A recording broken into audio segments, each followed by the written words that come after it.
सदियों पुराने जमाने की बात है। एक गांव में एक आदिवासी शिकारी रहता था। वो दिन भर यहाँ वहाँ घूमकर जंगलों में शिकार करता था। और एक दिन वो शिकारी जंगल में शिकार करते करते जंगल के इतनी दूर चला गया कि वापस लौटते लौटते शाम ढल चुकी थी। अंधेरा हो गया था।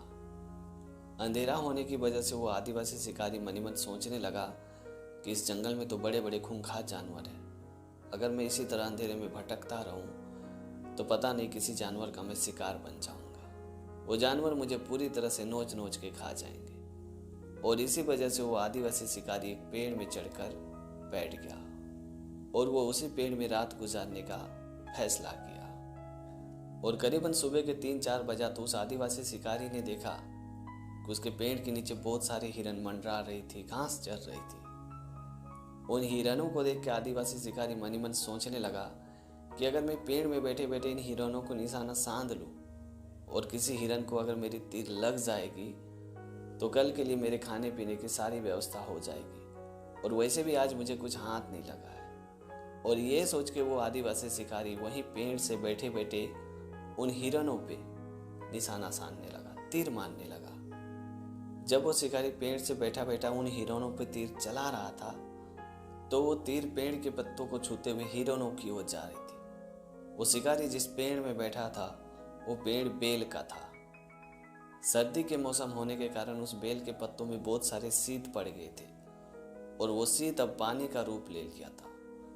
जब वो शिकारी बार बार हिरणों पे तीर सांध रहा था तो वो हर तीर बेल के पत्तों को छूते हुए हिरणों की ओर बढ़ रही थी, जिस वजह से बहुत सारे बेल के पत्ते और शीत जो पानी का रूप ले लिया था वो टूट के नीचे एक शिवलिंग के ऊपर गिर रहे थे। जब बार बार बेल के पत्ते और शीत शिवलिंग के ऊपर गिर रहे थे तो शंकर जी बहुत ही प्रसन्न हुए और इसी वजह से साक्षात शिव जी उस आदिवासी शिकारी के सामने प्रकट हो गए और कहने लगे कि तुमने मेरे ऊपर बेल के पत्ते और पानी डालकर मुझे जागृत कर दिया है, इसीलिए मैं तुमसे बहुत ही खुश हूँ। बताओ तुम्हें क्या वर चाहिए। इस तरह अचानक शंकर भगवान को देख के वो आदिवासी शिकारी बहुत ही आश्चर्य में पड़ गया और उसने शंकर भगवान से कहा कि प्रभु, मैंने तो कुछ नहीं किया है, ना ही मैंने आपकी तपस्या की, ना ही आपकी आराधना की और ना ही मैंने आपकी कोई पूजा पाठ की, तो फिर आपने मुझे दर्शन क्यों दिया? आप हमसे भला कैसे खुश हो गए? तभी शंकर भगवान ने उस आदिवासी शिकारी से कहा कि मेरा सबसे अच्छा चढ़ावा है बेलपत्र और गंगा जल।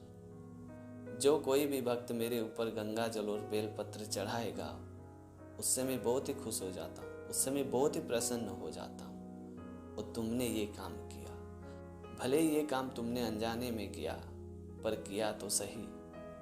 शंकर भगवान की बात सुनने के बाद आदिवासी को पूरी तरह से समझ में आ चुका था कि मैं जो तीर चला रहा हूँ और इससे जो बेलपत्र और शीत टूट रहे हैं वो सीधे शिवलिंग के ऊपर गिर रहा था और इसी वजह से शिव जी मेरे ऊपर प्रसन्न हो गए। तभी उस शिकारी ने शंकर भगवान से कहा कि आपने मुझे दर्शन दिया, इससे बड़े भाग्य मेरे लिए और क्या हो सकता है, और मैं आपसे कुछ वर नहीं मांगना चाहता हूँ। मुझ जैसे पापी शिकारी को आपने दर्शन दिया, इससे भला सौभाग्य की बात और क्या हो सकती है। बस मैं आपसे यही वर मांगना चाहूँगा कि जब तक मेरा जीवन रहे मैं आपका भक्त बना रहूं।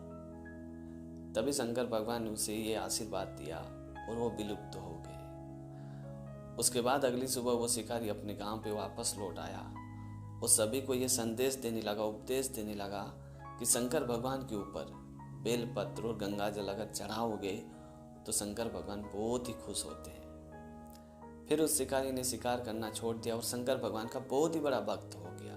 वो गांव गांव, नगर नगर, पूरे राज्य, यहाँ तक कि भारतवर्ष में घूम घूम कर लोगों को ये संदेश देता था कि शंकर भगवान के ऊपर बेलपत्र और गंगा जल जरूर चढ़ाएं, क्योंकि यही उनका सबसे अच्छा चढ़ावा है। उसके बाद उस शिकारी की बातों पे सभी लोग धीरे धीरे अमल करने लगे और पूरे भारतवर्ष में शंकर भगवान के ऊपर बेलपत्र और गंगा जल चढ़ाने का रिवाज शुरू हो गया।